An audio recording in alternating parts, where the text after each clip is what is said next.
विद्यार्थियों, जल अवशोषण को स्पष्ट करने के लिए हमें एक मुख्य पहलू का अध्ययन करना जरूरी है। जैसे प्रत्येक जो विकसित पादप होते हैं उनमें जल अवशोषण के क्षेत्र कौन से हैं। तो वास्तव में देखा जाए तो जल अवशोषण के क्षेत्र मूल शीर्ष है। मूल, तो जो मूल शीर्ष वास्तव में देखा जाए मूल शीर्ष पर कौन कौन से क्षेत्र हैं और उन क्षेत्रों का क्या कार्य है और उनमें से कौन सा क्षेत्र जल अवशोषित करता है, इनके बारे में हम अध्ययन करेंगे। आप जानते हैं जैसे शैवाल है, कवक है, ब्रायोफाइट है, ये वास्तव में इनमें विकसित मूल तंत्र नहीं पाया जाता।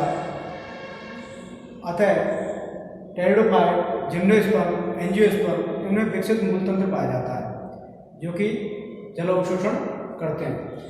तो अब अगर हम ये देखें कि यहाँ पर कुछ पौधे ऐसे हैं जो कि अपनी मूलों को केवल मिट्टी की कुछ सतहों तक, कुछ गहराई तक ही ले जाते हैं, मतलब कुछ गहराई पर ही जल अवशोषित करते हैं। जैसे घास, गेहूँ, मक्का, इन्हें तलभोजी कहते हैं, सरफेस फीडर, अर्थात ये भूमि की सतह के कुछ नीचे ही जड़ों को ले जाते हैं, तो इन्हें तलभोजी या सरफेस फीडर कहते हैं। जबकि टमाटर, सेब, सरसों, इन्हें गंभीर भोजी कहते हैं, डीप फीडर, क्योंकि ये अपनी जड़ों को जल अवशोषण के लिए गहराई तक ले जाते हैं। तो बच्चों, ये दो शब्दावली ध्यान रखें। अब अगर हम ये देखें, एक टर्म है जल पूर्ति क्षमता। तो जल पूर्ति क्षमता बराबर होती है मृदा जल धारिता माइनस स्थायी म्लानी गुणांक या प्रतिशत। स्थायी म्लानी प्रतिशत या गुणांक की बात है। अब मृदा जल धारिता क्या रहती है, इसे फील्ड कैपेसिटी कहते हैं। मृदा जल धारिता रहती है जैसे जो भी वर्षा का जल है वो गुरुत्वीय बल के कारण जैसे जैसे भूमि के अंदर रिसता है, धीरे धीरे पूर्णतः रिसने के बाद जो कुछ अंदर की ओर रिसने के बाद जो कुछ मिट्टी में शेष बचता है उसे हम क्या कहते हैं, मृदा जल धारिता कहते हैं। मृदा जल धारिता वास्तव में केश का जल और आर्द्रता जल के बराबर होता है। केश का जल और आर्द्रता जल के बराबर होता है। अब स्थायी म्लानी गुणांक का प्रतिशत क्या होता है? स्थायी म्लानी गुणांक के प्रतिशत ध्यान रखिए, यदि किसी पौधे को भूमि में उपलब्ध जल की वह मात्रा, वह प्रतिशत मात्रा जिस पर पौधा स्थायी रूप से मुरझाए, स्थायी रूप से मुरझा जाए, कहने का मतलब है मृदा में उपस्थित जल की वह प्रतिशत मात्रा जिससे पौधा स्थायी रूप से मुरझा जाए तथा पुनः सिंचाई करने पर भी उसे ठीक ना किया जा सके, तो उसे स्थायी म्लानी प्रतिशत या गुणांक कहते हैं। स्थायी म्लानी गुणांक वास्तव में केश का जल से प्रभावित होता है, क्योंकि केश का जल ही पौधों को उपलब्ध हो पाता है। अब अगर हम मूल के विभिन्न क्षेत्रों के बारे में बात करें तो मान लो हम यहाँ शीर्ष से नीचे से ऊपर की ओर चलेंगे, तो सबसे पहले जो मूल पाई जाती है उसमें सबसे पहले एक सुरक्षात्मक आवरण पाया जाता है मूल के ऊपर, जिसे मूल गोप या रूट कहते हैं। वास्तव में इसका निर्माण क्लेप्टोजन या गोपजन भेजोतक से होता है। ये मूल को विभिन्न मिट्टी की जो स्तर रहते हैं उनमें प्रवेश करने पर घर्षण होता है और कोशिकाएं नष्ट हो जाती हैं। तो ये सूट जो पीछे का भेजोतक भाग है इसे बचाती है, इसका सुरक्षा करती है, मतलब ये नष्ट ना हो जाए, जिससे पौधे की एक तरीके से मूल की वृद्धि ना रुक जाए। तो इसके जस्ट नीचे एक भाग पाया जाता है जिसे रूट एपेक्स कहते हैं। इसकी लंबाई 1 mm होती है, या इसे मेरिस्टेमेटिक जोन भी कहते हैं, भेजोतकीय क्षेत्र। तो मूल शीर्ष रूट एपेक्स है, रूट जो मूल का शीर्ष है। अब इसके जस्ट पीछे यहाँ कोशिकाएं लगातार विभाजित होती रहती है। ये वो पॉइंट है जहाँ पे लगातार कोशिकाएं, भेजोतकी कोशिकाएं लगातार विभाजित होती है।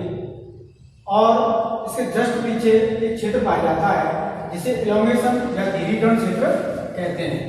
ध्यान रखिए, ये इलोंगेशन या धीरीकरण क्षेत्र केवल कोशिकाओं में आकार आकृति में वृद्धि होती है यहाँ पे, और कोई भी परिवर्तन नहीं होता है, केवल लंबाई में परिवर्तन होगा आकार आकृति में, मतलब वो दीर्घित होंगी, इलांगेट होंगी। अब अगर इससे के जस्ट पीछे एक क्षेत्र पाया जाता है रूट हेयर जोन, मूल रोम क्षेत्र। अगर हम मूल रोम क्षेत्र की बात करें, इसकी लंबाई 1 से 10 सेंटीमीटर होती है और मूल रोम की लंबाई की बात करें 0.1 से लेकर 1 mm होती है, 0.1 से लेकर 1 mm होती है। और व्यास की बात करें तो 10 μm होती है मूल रोम की व्यास, और इस क्षेत्र की 1 से 10 सेंटीमीटर लंबाई होती है। इस क्षेत्र में क्या होता है, मूल रोम क्षेत्र में वास्तव में जल का अवशोषण इसी क्षेत्र में होता है, ध्यान रखिए। तो जल अवशोषण का करने वाला भाग केवल ये ही है और मूल का कोई भी भाग जल अवशोषण नहीं करता है।